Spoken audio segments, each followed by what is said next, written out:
6 полезных свойств винограда, о которых вы могли не знать. Если есть виноград каждый день, улучшится память, а болеть придется реже. Однако от употребления полезной ягоды могут быть и негативные последствия. Выясняем с экспертами, чем полезен и вреден виноград. Факты о винограде. Выращивать виноград начали еще в эпоху неолита на Ближнем Востоке, а египетские иероглифы хранят его секреты возделывания. В Древней Греции и на территории современных Грузии и Армении знали толк в виноделии. Известно свыше 8000 сортов винограда, и селекционеры продолжают выводить новые. Различают столовые сорта, которые обычно едят свежими, технические, предназначенные для изготовления вина, и универсальные, которые подойдут для обоих вариантов. От сорта будет зависеть и калорийность продукта. Рекордсмен кишмиш, в котором 270 кал на 100 грамм. Однако в среднем калорийность этих ягод не такая высокая. Виноград действительно уникальный продукт, так как несет в себе разнообразие питательных веществ. Особенно он ценится, если выращен органическим путем, без пестицидов, в сезон и максимально близко к месту покупки. Покупать эти ягоды зимой не самая лучшая затея. Содержание бета-керотина в винограде поддерживает остроту зрения и защищает сетчатку от солнечного света. Лютеин связывает и выводит из организма свободные радикалы. Ликопин улучшает память и мозговую деятельность. Флавоноид кварцетин нормализует работу сердечно-сосудистой системы. Содержится в винограде и элаговая кислота, мощнейший антиоксидант, способствующий выведению соединений фенола. Это крайне токсичное вещество, имеющее канцерогенные свойства. Пожалуй, самый уникальный фитонутриент в винограде – ресвератрол, который в основном содержится в кожуре. Ресвератрол – это мощный антиоксидант, который нейтрализует свободные радикалы, образующиеся во время выполнения повседневных функций организма. Ресвератрол увеличивает экспрессию 3 генов, связанных с долголетием. Доказано, что потребление растительной пищи с высоким содержанием антиоксидантов и фитонутриентов обладает антивозрастными, антиканцерогенными и противоопухолевыми свойствами, которые защищают от многих заболеваний.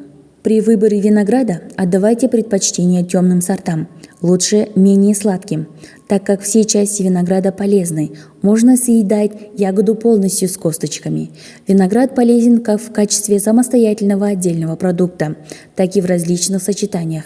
Например, его можно добавлять в овощные и фруктовые салаты. Нужно помнить, что ресвератрол связывается с железом, и это может быть проблемой для тех, кто страдает анемией. Поэтому нежелательно сочетать виноград с железосодержащими продуктами.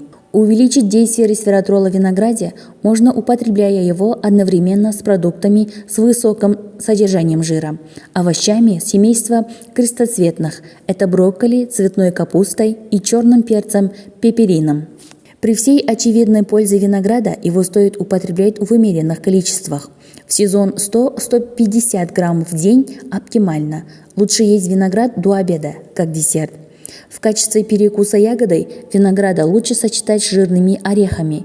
Но помните, виноград – высокоуглеводный продукт, поэтому при профиците калорий можно набрать лишние килограммы. Продлевает молодость. В винограде более 150 наименований флавоноидов и других антиоксидантов. Главная задача этих веществ – бороться со свободными радикалами, которые вызывают мутации и ускоряют старение, а также провоцируют многие болезни, например, Альцгеймера и Паркинсона.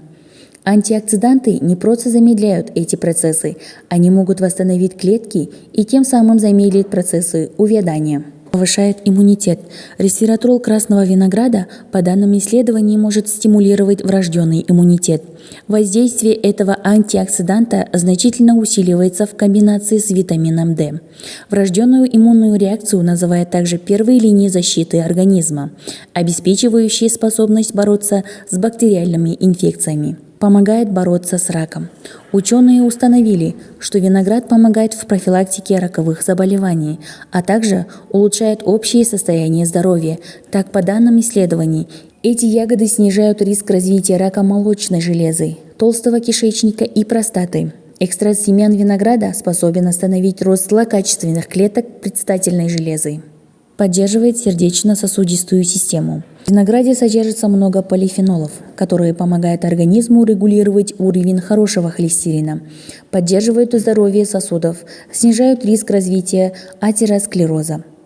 Особенно много этих полезных веществ в красном и черном винограде. Полифенолы и ресвератрол, содержащиеся в винограде, помогают предотвращать сердечно-сосудистые болезни. Кроме того, в 100 грамм винограда 28% дневной нормы витамина К, который помогает вырабатывать белки, протромбин и остеокальцин, необходимые для свертывания крови и построения костей. Помогает в профилактике сахарного диабета. По данным исследования, регулярное употребление винограда снижает риск развития диабета второго типа. Причем положительная взаимосвязь выше у женщин, чем у мужчин. А вот частое употребление виноградного сока, наоборот, увеличивает шансы развития сахарного диабета. Поддерживает крепость костей. Витамин К и мед в составе винограда играют важную роль в формировании костной ткани. При недостатке меда в организме наблюдается задержка роста. Виноград полезно добавляет в рацион для крепости костей в любом возрасте. Вред винограда. Виноград – лидер по содержанию фруктозы. Он может вызывать вздутие живота, поэтому им не стоит перекусывать между основными приемами пищи или натощак. С особой осторожностью виноград следует употреблять людям с диабетом или при гестационном диабете во время беременности. При любом дискомфорте в результате употребления винограда желательно обратиться к врачу. Виноград может быть потенциальным аллергеном, поэтому знакомство с ним лучше начинать с 1-2 ягод. Несмотря на всю пользу виноградных косточек, при заболеваниях органов пищеварения лучше их не глотать. Как выбрать и хранить виноград? При покупке винограда отдавайте предпочтение сочным ягодам с упругой и неповрежденной кожицей. Не набирайте ягоды, которые уже отпали от гвозди. Не набирайте ягоды, которые уже отпали от гроздей, они испортятся быстрее. Не мойте виноград перед тем, как положить в холодильник, так вы сможете сохранить его при температуре до 2 градусов в течение 4-5 месяцев. Если планируете заморозить ягоды на полгода, то вымойте и просушите их, прежде чем положить в морозильник. Для долгого хранения больше подходят поздние сорта.